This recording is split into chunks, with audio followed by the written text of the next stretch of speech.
right, Shane, congratulations. I mean, when that first lap goes out in 51, you must have been just salivating at that point, right? Yeah, it was definitely fast. It was definitely what I expected, but just kind of like the prelim, staying poised in the back, wanted to stay relaxed, and make sure the whole second lap I was ready to make a move with obviously some of those guys knowing they were going to move towards 600 meters. And, yeah. Did that play out exactly how you drew it up? Yeah, I think in my head that's how I thought it was going to go. I thought I could execute it a little bit better.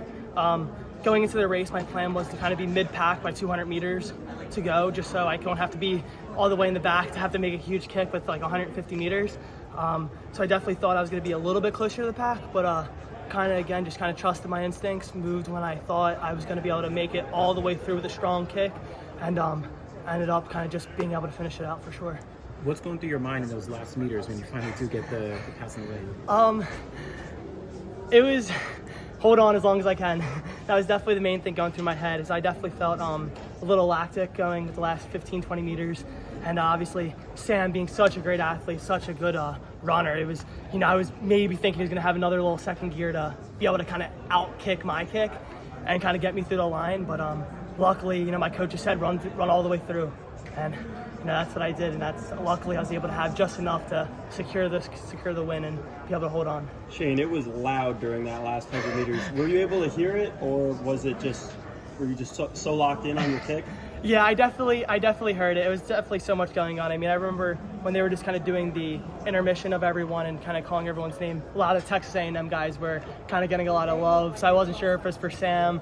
Obviously looking so good with 100 meters to go, but I kind of used that to fuel me and hoping it was for me. And definitely when you hear that in the back of your head, just like pen relays, you just kind of want to dig it out for the fans, dig it out for the crowd.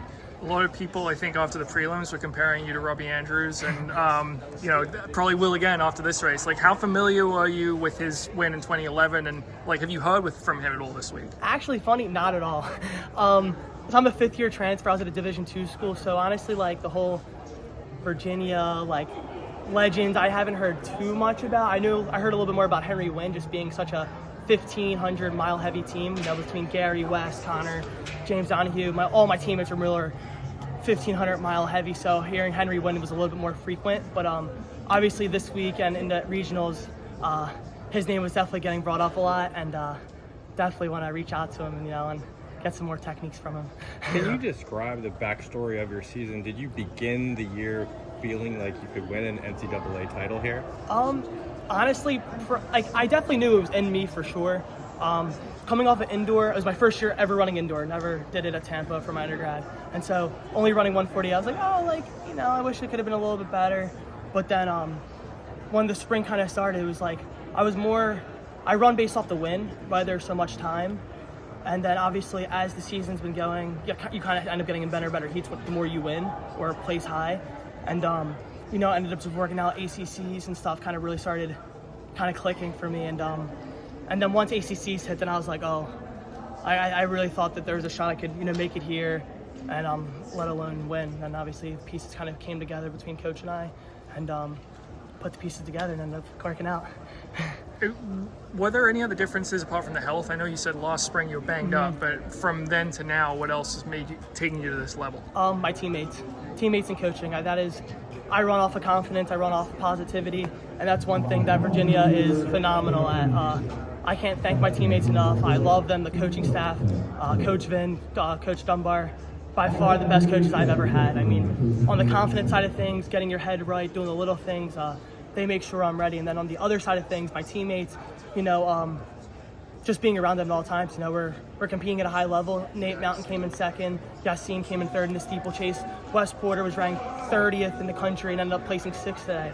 We were running off of each other, and that's how it works. Jacob Lemon coming in sixth in his event. It was just we'd run off for that, and that's how our season really came. And we were picking each other up, putting all the pieces together, and that's how I think was the biggest part of my success this season. What do you think Trevor and Vin saw in you to take a chance on you as a fifth year? Honestly, I have no idea. I really have no idea, and I think it was just my attitude, and I think my willingness and kind of the way I race, because they asked for some film how I raced when I was at Tampa, and I think the whole kind of how I was able to have such a kick kind of shows potential, I guess you can say. And from that I came here and visited, fell in love with the guys, fell in love with the coaching staff. They trusted me, and that's why I committed here, and that's why and this was I thought was the best fit for me. And clearly, definitely was. And will you run the trials then? I'm guessing. in a couple months? Yeah. So I'll be staying out here with a few of my teammates, and next thing the trials, and hopefully get a little bit faster time, get the Olympic standard time, and who knows, maybe Paris. A time like this does open doors too, I would think, in your future. I mean, have you? No, I mean, no. obviously it's still early, but like, what is kind of your next steps? It's kind of funny you say that, because obviously I was only a 148 guy after last year, so honestly I have no idea how it works. Haven't even talked to my coaches about it. It was more NCAA's was business. I wanted to take care of business here, and that's all that was really going through my mind. It wasn't anything about trials. I mean, the coaches hate it when we even brought it up, because this is business. This is first. We have to take care of business, and that's what we did. We came out here. Yeah. Had you heard of like heard from an agent or a coach or anything going into this meet? No, nothing yet. Just been me running and trying to win a national championship. All right. I'm sure you will in a few days. So congratulations. Thank you guys so much.